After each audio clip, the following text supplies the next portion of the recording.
நீங்கள் ஜலத்தினாலும் ஆவினாலும் பிறக்கணும். பரலோகம் போனா என்ன செய்ய வேண்டும்?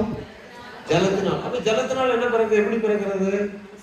ஜலத்துக்குள்ள போய் 10 மாசம் மூழ்கி அப்படி படுத்துட்டு இருக்கிறது தான் சொல்லுங்க. ஜலத்துல இப்படி ஜலத்துல இருந்து பிறகுது எப்படி? அம்மா வயசுல ஒரு பிள்ளை 9 மாசம் 10 மாசம் தானே பிறகுது. அது போல ஒரு மனுஷன் போய் 10 மாசம் தண்ணிக்குள்ள இருந்தா பிறந்து வர்றது இல்ல. ஒரு 2 நிமிஷம் பிதா குமாரன் பரிசுத்த ஆவியின் நாமத்திலே உன் பாவம் இதோடு கழுவப்பட்டது, இயேசு உன்னை உயிரோடு கூட எழுப்பிட்டாரு, உன் பேரை பரலோகத்துல எழுதிட்டாரு. அல்லேலூயா சொல்லுங்க. அப்படி இருக்குது. பரலோகத்துல நம்முடைய பேர் எழுதப்பட்டிருக்கு. தெரியுமா உங்களுக்கு? பைபிள் எழுதிருக்குதா? எங்கேயாவது பார்த்துருக்கீங்களா?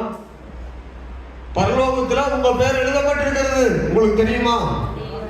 பரலோகத்துல உங்க பேர் எழுதியிருக்கிறது நீங்க பைபிள்ல பார்த்திருக்கீங்களா?